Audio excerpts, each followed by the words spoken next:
আজকে আমি দেখাবো আদা কিভাবে খুব সহজেই পরিষ্কার করা যায়। আর এই আদাগুলা ফ্রোজেন করা ছিল ডিপ ফ্রিজে। 3 কেজি আদা নিয়ে আসছিল, তো আমার সময়ের অভাবে আমি সবগুলো আদা কাটতে পারি নাই। তো এখন আমার যতটুকু আদা লাগবে অতটুকু আমি নামিয়ে নিলাম। আর এভাবে যদি আদা পরিষ্কার করা যায় তাহলে তো খুবই ভালো, বেশি সময় লাগে না। আসসালামু আলাইকুম, কেমন আছেন সবাই? আশা করি সবাই ভালো আছেন। আলহামদুলিল্লাহ, আমরাও কিন্তু ভালো আছি। তো এই তো এক এক করে আমি সবগুলা আদাই ছিলে নিলাম। এখন রসুন কাটা আছে, শুধু ব্লেন্ডার করলেই হয়ে যাবে।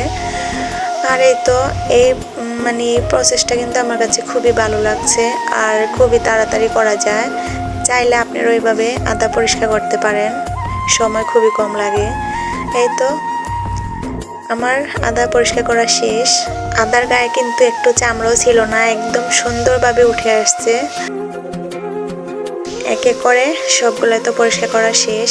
আর এখন হলো রাত 10টার মতো বাজে। তো এখন আমি ব্লেন্ডার করে রাখবো। সকালবেলা যেহেতু সবাই ঘুমিয়ে থাকে, ওই সময় তো করা যাবে না, এজন্য এখনই ব্লেন্ডার করে রাখলাম। আর এটা হলো পরের দিন সকালবেলা আমাদের বাসায় বেড়াতে আসছে আমার ছোট ভাগিনা। কালকে আমি আপার বাসায় গেছিলাম, তখন আমার সঙ্গে চলে আসছে।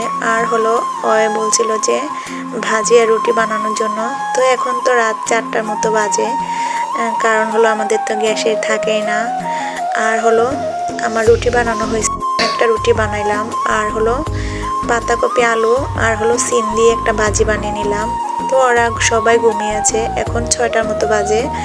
তো ওরা উঠে না, আমি অনেকবার ডাকাডাকি করলাম, বললো যে আরও পরে উঠবে। তো আমার তো খিদা পাইছে, আমার তো সকালবেলা খেতেই হয়। ওই তো ছেলে মেয়ে সবাই ঘুমিয়ে আছে, শুধু আমি একা একাই খাইতেছি।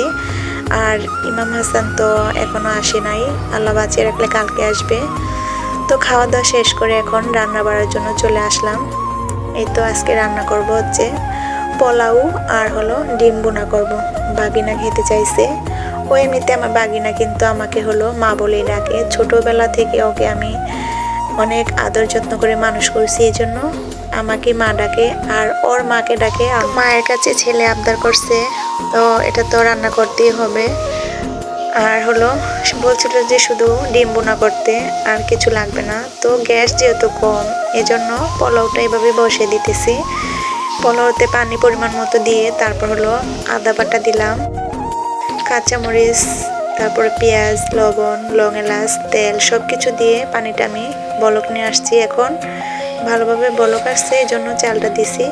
এখন ঢাকনা দিব আর আস্তে আস্তে হয়ে যাবে। আর হলো এই চুলাতে তো আমি তরকারির জন্য পেঁয়াজটা বেজে নিতেছি। এই তো একটু বেশি পরিমাণে পেঁয়াজ দিলাম, কারণ হচ্ছে পেঁয়াজ দিয়ে কিন্তু খাবে পোলাওটা। এই তো পেঁয়াজটা আরো ভাজবো, সাথে একটা টমেটো দিছি। তো হলো ওই কড়াইটা আমি ঘরে কাজ করতে গেছিলাম, আইসা দেখি নিচে দিয়ে একটু লেগে গেছিলো। তো যদি কড়াইটা চেঞ্জ না করতাম তাহলে কালো হয়ে যেত, এই জন্য ছোটো কড়াইতে দিলাম। আর এখান দিয়ে তো আমার পোলাও রান্না হয়ে গেছে, আর পানিটা একদম সুন্দরভাবে টেনে গেছে। মাশাআল্লাহ, পোলাওটা এত সুন্দরভাবে হয়েছে, একটার সাথে একটা লেগে থাকে না, একদম ঝরঝরে হয়েছে, অনেক সুন্দর। যেটা দেখতে সুন্দর লাগে সেটা খেতেও কিন্তু ভালো লাগে। তো আজকে গুঁড়া দুধ ছিল না, এই জন্য দিতে পারি নাই। আর এখান দিয়ে হলো পেঁয়াজটা ভাজা হয়েছে, এখন আমি পরিমাণ মতো একটু ঝোল দিয়ে তারপরে ডিমগুলা দিয়ে দিব। তো পেঁয়াজটা কিন্তু আমার নিচে দিয়ে লেগে যাইতেছে, এজন্য এখন আমি একটু ঝোল দিয়ে দিব। আর পোলাও তো রান্না করতে বেশি সময় লাগে না, পোলাওটা রান্না হয়ে গেছে। আর এই তো এখন আমি বেশি পরিমাণে পানি দিব না, অল্প পরিমাণে পানি দিব। এই তো আর বেশি দিব না, এখন ঢেকে দিব। তারপর হলো বলক চলে আসলে আমি ডিমগুলা দিয়ে দিলাম। এই তো ডিম দিয়ে একটু নাড়াচাড়া করে নামিয়ে নিব, আর বেশিক্ষণ রান্না করব না। তো পোলাও রান্না করছি, আমার নজর হলো ওদিক কখন খাবো। আর শুধু পোলাও খেতে কিন্তু আমার কাছে অনেক বেশি ভালো লাগে। আমার মতো কার কার শুধু পোলাও খেতে ভালো লাগে অবশ্যই বলবা আপুরা।